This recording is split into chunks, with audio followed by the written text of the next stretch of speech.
நான் ஒரு வசனத்தை எடுத்து நம்ம தியானிக்கலாம். நீதிமொழிகள் புஸ்தகம் 28வது அதிகாரம் 20வது வசனம். உண்மையுள்ள மனுஷன் பரிபூர்ண ஆசீர்வாதங்களை பெறுவான். ஐஸ்வரியவன் ஆகிறதற்கு தீவிரிக்கிறவனோ ஆக்கினைக்கு தப்பான். கர்த்தர் நமக்கு ஒரு வார்த்தை சொல்கிறார். உண்மையுள்ள மனுஷன் பரிபூரணமான ஒரு ஆசீர்வாதத்தை பெறுவான். இரண்டாவது அதே இதில் சொல்லப்பட்டிருக்கு, ஐஸ்வரியத்தை தேடுகிறதற்கு தீவிரிக்கிறவனோ அவன் ஆக்கினைக்கு, அவனுக்கு தண்டனை அவர் சொல்கிறார். அப்போ இந்த பூமியில ரெண்டு விதமான ஜனங்கள் இருக்கிறாங்க. ஒருத்தர் உண்மையுள்ள ஜனங்கள், இன்னொன்னு உலகத்துக்கு மேல ஆசை வச்சு, ஐஸ்வரியத்துக்கு மேல ஆசை வச்சு ஐஸ்வரியத்தை சேர்க்க வேண்டும் என்று சொல்லி பிரயாசப்படுகிற பிள்ளைகள் இருக்கிறாங்க. ஆனா இதே வசனத்துல ரெண்டு பேர் இருக்கிறாங்க. நம்ம அதை பார்க்க போறோம். மேல ஒரு சொல்லப்பட்டதுன்னா உண்மையுள்ள மனுஷன், அது யார்? இரண்டாவது ஐஸ்வரியத்தை தேடி அழிந்து போன மனுஷன் யார்? அப்போ இந்த பூமியில நமக்கு தேவை என்னதுன்னா உண்மையும் உத்தமமா என்ன செய்யணும், காணப்பட வேண்டும். இன்னொரு வசனத்தை வாசிக்கலாம். லூக்கான சுவிசேஷம் 19வது அதிகாரம் 17வது வசனம். லூக்கா 19:17. எஜமான் அவனை நோக்கி நல்லது உத்தம ஊழியக்காரனே, நீ கொஞ்சத்தில் உண்மை உள்ளவனாய் இருந்தபடியால் 10 பட்டணங்களுக்கு அதிகாரியாக இரு என்றான். போதும். அப்போ கர்த்தர் சொல்றார், நமக்கு கொஞ்சத்திலேயாவது நம்ம என்ன செய்யலாம், உண்மையா இருக்கணும். நம்ம உண்மைங்கிறது தேவனே மெய்யான ஒரு தேவன் நம்ம அறிந்திருக்கிறோம். அப்ப நம்ம வாழ்க்கையில அவர் சொல்ற கொஞ்சத்திலேயாவது என்ன செய்யும், உண்மையா. அப்ப அந்த கொஞ்சத்துல உண்மையா இருந்த ஒரு மனுஷன் நம்ம பார்க்கலாம். எஸ்தரின் புஸ்தகம் 2வது அதிகாரம் 5வது வசனம் 6வது வசனத்தை நம்ம வாசிக்க கேட்கலாம். எஸ்தர் 2வது அதிகாரம் 5-6.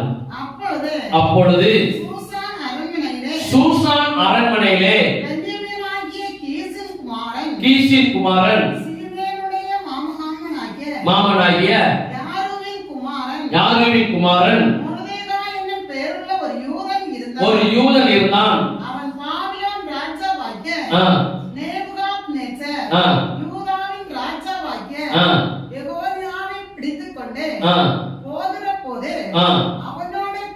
அவனோட கூட பிடித்துக்கொண்டு ஒருவனாய் இருந்தான். மொர்தெகாய் குறித்து எல்லாருக்குமே தெரியும். ஆனாலும் மொர்தெகாய் அவர் எங்க உள்ளவர், எப்படி பிறந்தார் காரியத்தில் சொல்லப்பட்டிருக்கு. ஆனா எஸ்தர் 2வது அதிகாரத்துல 20-23 வரைக்கும் வாசிங்க. எஸ்தர் மொர்தெகாய் தனக்கு கற்பித்திருந்தபடி தெரிவிக்காதிருந்தால் வளரும் போது நடந்தது போல நடந்து வந்தால் அந்நாட்களில்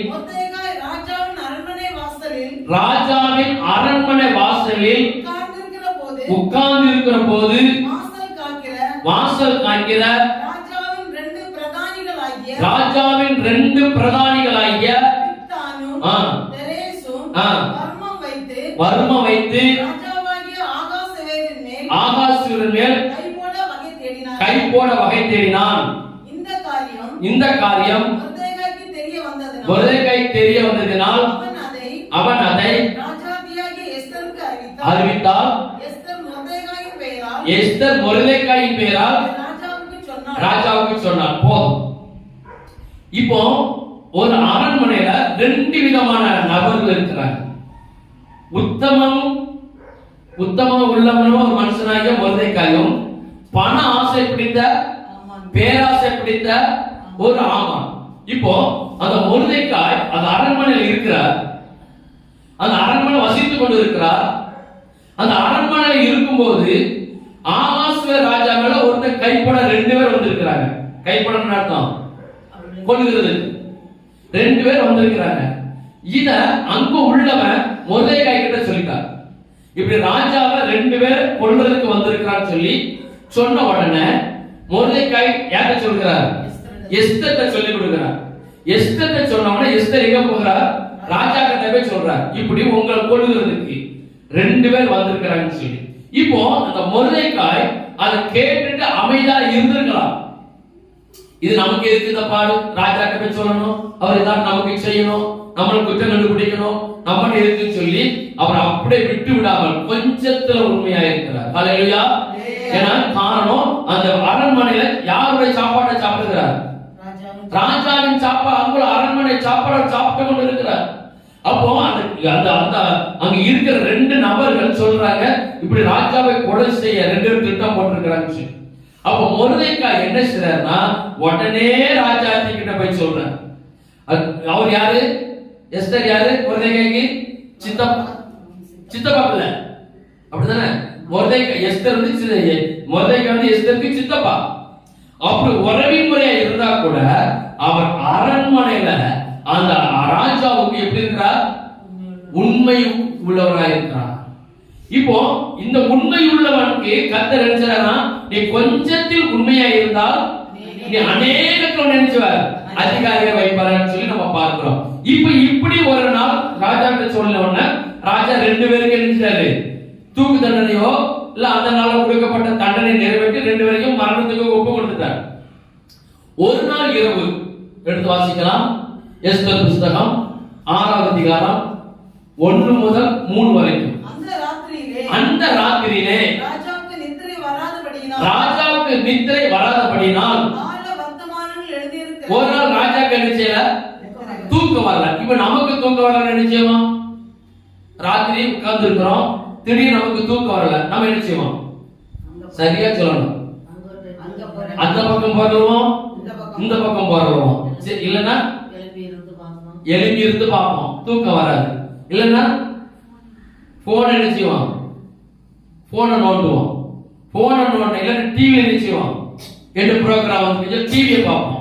இப்போ சில பேர் என்ன செய்வாங்கன்னா உட்கார்ந்து பைபிள் படிப்பாங்க, சிலர் உட்கார்ந்து ஜெபம் பண்ணுவாங்க. ஒவ்வொரு சூழ்நிலை. ஆனா தூக்கம் வராம ஒரு ராஜாவுக்கு ராத்திரி முழுவதும் தூக்கம் வரல. அப்ப அந்த ராஜா என்ன சொல்றாருன்னா, எனக்கு தூக்கம் வரல, கால வர்த்தமானங்கள் என்ன செய்யுங்க வாசிக்கனா. கர்த்தரோட வேலை என்னன்னா, கொஞ்சத்தில் உண்மையா இருக்கிறவனுக்கு உயர்த்தணும். அப்ப அந்த ஒரு வேலையை கர்த்தர் கொண்டு வருகிறார். இந்த உயர்த்துவதற்காகவே ஆகாச ராஜாவுக்கு கர்த்தர் என்ன செய்யல? நித்திரை கொடுக்கிறார். அதை நம்ம விசுவாசிக்கணும். அப்ப நம்ம கொஞ்சத்திலேயாவது நம்ம என்ன செய்யணும்? உண்மையா இருக்கணும். இப்போ வர்த்தமான கால வர்த்தமானங்களை கொண்டு வந்தாச்சு. அப்படியே வாசிக்கிறாங்க. அப்படியே வாசிக்க அப்போ இப்படியே நம்ம கொண்டிருக்கிறவன் அந்த மொர்தெகாய்க்கு நம்ம ஏதாவது செஞ்சிருக்கிறோமா அப்படின்னு அரண்மனை அதிகாரிகிட்ட கத்தரிச்சாரு. ராஜா கேட்கிறார். அப்ப என்ன சொல்றாங்கன்னா, அவருக்கு என்ன செய்யல? நம்ம ஒண்ணும் செய்யல, அது ரெக்கார்ட்ல இருக்குது. அப்போ அரண்மனையில் நடக்கிற சம்பவங்களையே ஒரு ரெக்கார்டாக ஒரு புத்தகத்தில் எழுதி வச்சிருப்பாங்கன்னா, நம்ம நடக்கிற ஒவ்வொரு காரியங்களையும், நம்முடைய வாழ்க்கையில நடக்கிற காரியங்களையும், பூமியில நடக்கிற காரியங்களையும், வேதஸ்தலத்தில் நடக்கிற காரியங்களை கர்த்தர் நினைச்சுவார், எல்லாத்தையும் கண்டிப்பா எழுதி வச்சிருப்பார். அதை நம்ம மறந்து விடக்கூடாது. இப்போ உயர்த்துகிற நேரம் வந்ததுனால கர்த்தர் உடனே சொல்றார், அப்ப இவனை எப்படியாவது ஆசீர்வதிக்கணுமே, இவனை எப்படியாவது கனம் பண்ணணுமே, அவன் உயிரை காப்பாத்தி தந்திருக்கிறேன்னு சொல்லிட்டு அப்படியே அந்த அரண்மனை இன்னொரு மனுஷன் யாரு? ஆமான். அவன் யாரு? துஷ்டன். அந்த துஷ்ட மனுஷன் அவன் யாரு? அங்க ஒரு மந்திரியா இருக்கிறார். அங்க ஒரு அரண்மனையில ஒரு உயர்வான பதவியில் அவர் இருக்கிறார். அப்படி இருக்கும்போது கர்த்தர் ஆமான கர்த்தர் இந்த ராஜா என்ன செய்றாரு? ஆமானை கூப்பிட்டு அந்த எடுத்து வாசிங்க. நம்ம எஸ்தர் ஆமான் உள்ளே வந்தபோது ராஜா அவனை நோக்கி அவனை பார்த்து, ராஜா கனம் பண்ண விரும்புகிற மனுஷனுக்கு என்ன செய்யப்பட வேண்டும் என்று கேட்டான். அதற்கு ஆமான் என்னை அன்றி ராஜா கனம் பண்ண விரும்புவார். அவனுக்கு என்னன்னா, ராஜா என்னைய தெரிஞ்சவராரு. அவனுக்கு என்ன ஆசை? பேராசை, பணாசை, பதவி ஆசை, எல்லா ஆசையும் அவனுக்கு இருக்கு. கர்த்தர் அவனை பார்க்கிறார். ராஜாவுக்கு அவனுக்கு குறித்து தெரியும். ஒருவேளை ராஜா என்னதான் கனம் பண்ண போறான்னு சொல்லிட்டு அவன் எதெல்லாம் கேட்கிறான்? தன் மனதிலே நினைத்து ராஜா உடுத்திக் கொள்கிற ராஜ வஸ்திரமும் ஆசை பாருங்க. என்ன வேணுமா? ராஜா உடுத்திருக்க ராஜ வஸ்திரமும் ராஜா ஏறுகிற குதிரையும் அவர் சிரசிலே தரிப்பிக்கப்படும் ராஜ முடியும். அந்த ராஜ முடி யார் தான் வைப்பாங்க? ராஜாக்களை தவிர வேற யாரும் கொடுக்க மாட்டாங்க. ஆனா இவனுக்கு ஆசையா பாருங்க, எப்படி ராஜா தலைவர் ராஜ முடியும், அந்த வஸ்திரமும் குதிரையும் ராஜாவுடைய பிரதான பிரபுக்களில் ஒருவருடைய கையிலே கொடுக்கப்பட வேண்டும். ராஜா கனமனம் பெறுகிற மனுஷன் மனுஷனை அலங்கரித்த பின் அதுக்கு பிறகு எப்படி அலங்கரிக்கணுமா? அவன ராஜ வஸ்திரம் தரிச்சு, ராஜா வைக்கிற கிரீடத்தை வச்சு, ராஜா வைக்கிறத முடிய வச்சு, அவர் உட்கார்கிறதான ஒரு குதிரை. இது என்ன ஆசை சொல்லுங்க? பேராசை. ஆசை வேணும், ஆனா பேராசை வரக்கூடாது. பணம் வேணும், ஆனா பண ஆசை வரக்கூடாது. பொருள் வேணும், ஆனா பொருளாசை வரக்கூடாது. நமக்கு கல்யாணம் முடிக்கிறதுக்கு, திருமண புரிகளுக்கு, ஆண்களுக்கோ பெண்களுக்கோ சரி, நமக்கு ஒரு துணை வேணும். அதாவது பெண் ஆசை. பெண் நமக்கு வேணும், ஆனா பெண் ஆசை கூடாது. நிறைய சாலமோன் ராஜா மாதிரி நிறைய ஸ்திரீகள் நமக்கு வேணும்னு கூடாது, ஆசைப்படக்கூடாது. நமக்கு பட்டம் வேணும், ஆனா பதவி ஆசை நினைச்சக்கூடாது. கர்த்தரா நமக்கு கொடுத்தா வாங்கிக்கணும். இதே போல அவனுக்கு ஒரு பேர் ஆசை பிடிச்சி அந்த ராஜா நமக்கு தான் தருவார் நினைச்ச. ஆனா ராஜா சொன்னார், எல்லாவற்றையும் அரண்மனை வாசல் வந்திருக்கவர் அவனுக்கு கொடு. அல்லேலூயா, அல்லேலூயா. கர்த்தர் எவ்வளவு நல்லவர் பாருங்க. அவன் உண்மை அரண்மனையில கொஞ்சமா உண்மைக்கு தான் இருந்தான். ஆனா கர்த்தர் பார்த்தார், ஒரு பேராசை பிடிச்ச பயில் கிடைச்சப்படாது, கொடுக்க கூடாது. அவன் ஆசையெல்லாம் பார்த்தார். நீ எல்லாவற்றையும் யாருக்கு கொடுத்துரு? அரண்மனை. அவன் எப்படி இருக்கிறான்? அரண்மனையில உத்தமனா இருந்தாலும், உண்மையுள்ளவனா இருந்தாலும், ஒரு தாழ்மை உள்ளவன் அவன் இருக்கிறதுங்க. அரண்மனை முற்றத்தில் சொல்லப்பட்டிருக்கு. அவன் தாழ்மையா இருக்கிறான். ஆனாலும் கர்த்தரோட வேலை வந்தது, கொஞ்சமான உயர்ந்ததுக்காக கர்த்தர் அவனுக்கு வச்சது எல்லாத்தையும் கொடுத்துட்டார். கொடுத்து ஆமாடு நீனே செய், அதை கொண்டு அவனுக்கு செய்யுன்னு சொல்லிட்டான். அப்ப நம்ம கற்றுக்கொண்டதான ரெண்டு காரியம், நமக்கு பேராசை பெரும் நஷ்டம். நமக்கு கொஞ்சமாட்டு உத்தமத்தில் இருக்கும்போது, நாம் கர்த்தருக்கு பயந்து கொஞ்சமாட்டு நடக்கும் போது, கர்த்தருக்கு பயந்து நம்ம கொஞ்சமாட்டு கீழ்ப்படியும் போது, கர்த்தருக்கு பயந்து நம்ம எல்லாவற்றையும் செய்யும் போது, கர்த்தர் நம்ம என்ன செய்வார்? ஆசீர்வதிப்பார், நம்மளை உயர்த்துகிற ஒரு தேவனாக இருக்கிறார். அப்போ இதே ஆமானுக்கு என்ன நிலைமை வந்துச்சு? அவனுக்கு தூக்கு தண்டனை. அவனுக்கு என்ன தண்டனை? அவனுக்கு என்ன ஆசீர்வாதம் வந்துட்டு? தூக்கு தண்டனை, ஒரு இழப்பு வந்துட்டு. அப்போ நமக்கு பேராசை கூடாது, நமக்கு பொருளாசை வேணும், ஆனா எல்லாவற்றையும் நம்ம சார்ந்து இருக்க கூடாது. நாம் கொஞ்சமான உத்தமத்தில் இருப்போம். ஒரு வசனத்தை வாசிக்கலாம். 1 தீமோத்தேயு புத்தகம் 6வது அதிகாரம் 9வது வசனம் 10வது வசனம். 1 தீமோத்தேயு 6வது அதிகாரம் 9, 10. ஐஸ்வர்யவான்களாக விரும்புகிறவர்கள் சோதனையிலும் கண்ணியிலும் மனுஷனுடைய கேட்டிலும் அமிழ்ந்து போகிற மதிகேடும் சேதமுமான இச்சையில் விழுகிறார்கள். பண ஆசை எல்லா தீமைக்கும் வேறாய் இருக்கிறது. இதெல்லாம் யாருக்கு வந்துட்டு? ஆமானுக்கு. அவனுக்கு பண ஆசை வந்துச்சு, பதவி ஆசை வந்துச்சு.